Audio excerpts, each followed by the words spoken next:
Travel. So ayun, panibagong umaga. Good morning at panibagong biyahe tayo. Ito yung load natin ngayon. Dito tayo sa Ontario. Dito na tayo sa may Ontario, sa may Cornwall. Ayan, dito ako sa may pinadaanan sa akin, transponder. So dito ako sa may Cornwall truck maintenance. At ito yung load natin kahapon. Hindi ko lang na pero ito na dalawang ito pinick up natin sa may Quebec, Saint Eunite. Yan, pinick up natin sa Quebec, yan, yung crates doon sa may Nadon Power Sports, and then ito sa may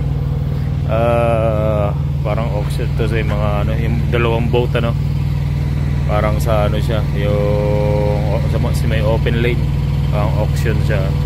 So doon ko kinuha yung dalawang bangka na to, yung boat, tapos itong crates. Ito yung load natin, dadalhin natin ng Manitoba, so medyo malayo-layo pa.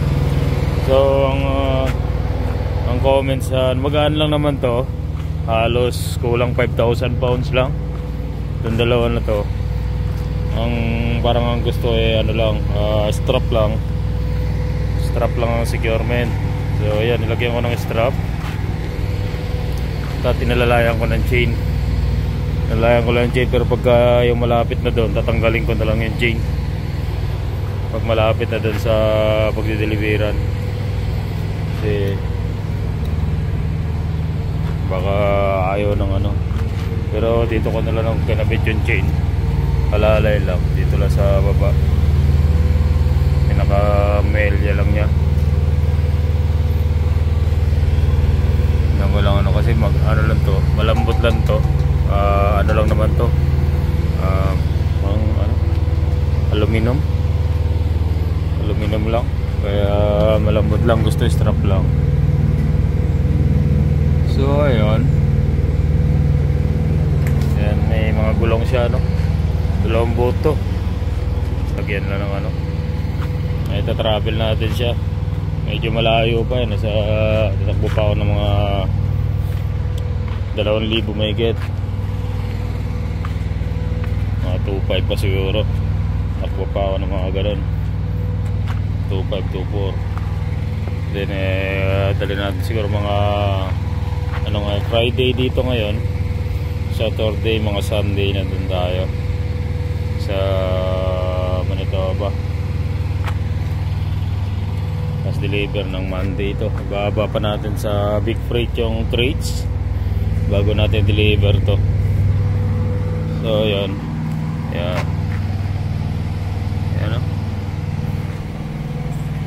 kahit na dalawang bangka ang ating load ngayon.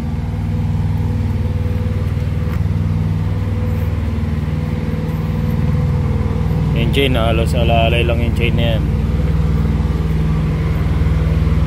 Nalalayan ko lang ng chain. Strap lang, kaya namang ng strap to, dahil lang to, magaan lang So ayan, apat strap. Tapos ito yung brakes, so ito lang nakuha natin, 1 piraso lang, dahil wala na.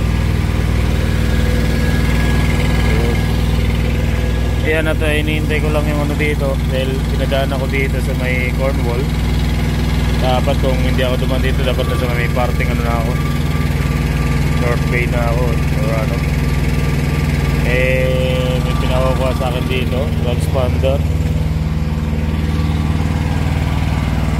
At hintayin na lang natin, yun ang order sa atin, hintayin. Eating na naman tayo.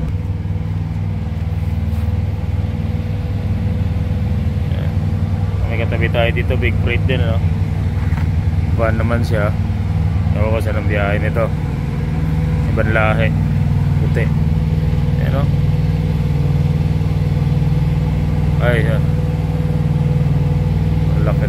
laki ng na to, bangka na to, boat.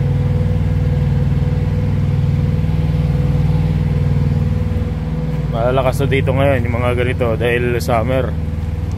Maraming gumagamit niyan.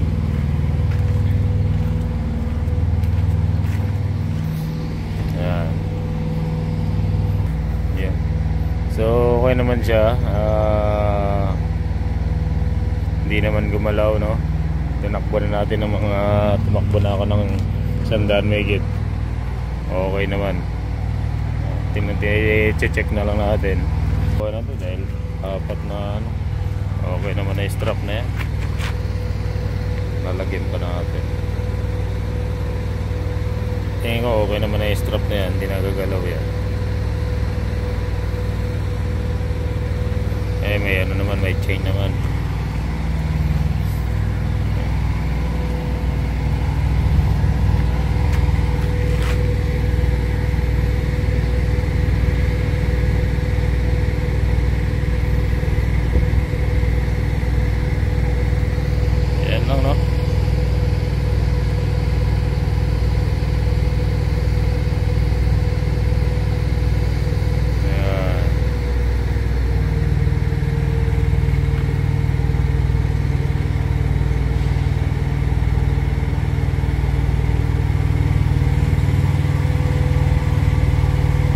Tayo sa may ano, no,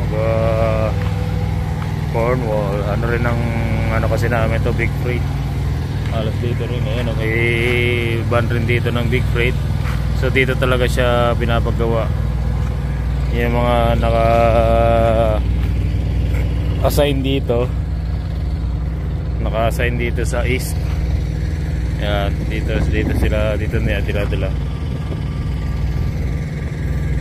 May van ng big freight. Ayan. So ayan ang ano nila, no?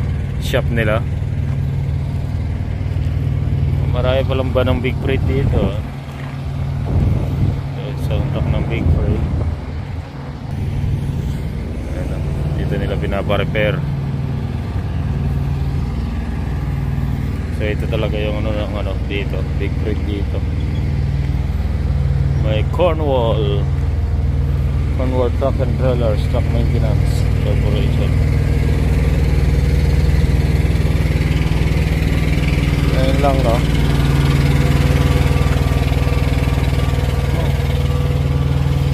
I-check ko na lang mamaya pagka natin. Pero tingin ko okay naman yung securement nya. Ayan.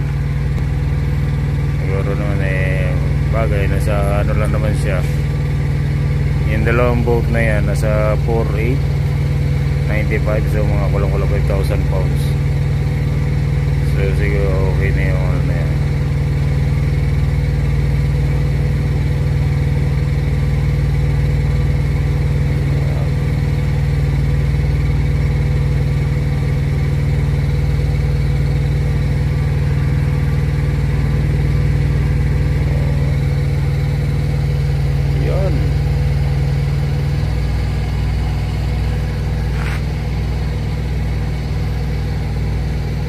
Ayan lang mga ka-travel, no? At yun nga, ito yung load natin. At waiting tayo siguro mga hanggang tanghali, lunch. Ano natin, saka tayo tingnan natin kasi medyo pinapahintay sa akin dito yung transponder. So yun lang muna, no? At na-share ko lang sa inyo yung load natin, ito. At kung dadalhin natin ng Manitoba.